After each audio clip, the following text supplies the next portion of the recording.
Welcome to the Slop Farm. Enjoy the video.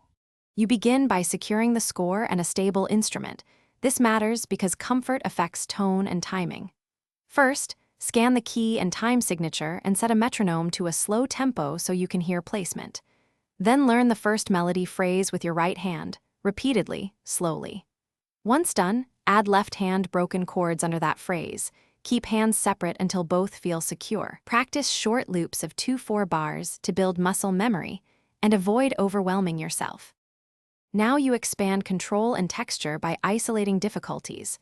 Work the right hand ornaments and leap slowly, then the left hand accompaniment patterns. Use consistent fingering and practice each hand 8-16 times at reduced tempo. This builds reliable pathways. Once both hands are comfortable, combine them in small chunks of 4 bars, focusing on matching rhythm and phrasing. Make sure to shape dynamics, louder on peaks, softer on approach, and introduce pedal judiciously to avoid blur. To complete the piece, rehearse full runs at target tempo in 3 focus takes, then listen to recordings to spot inconsistent bars.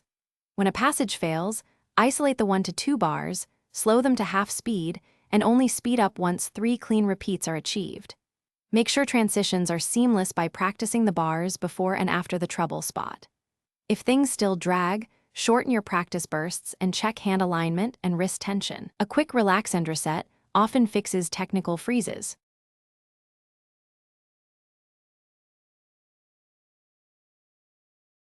Thanks for watching. Consider subscribing if we helped you today.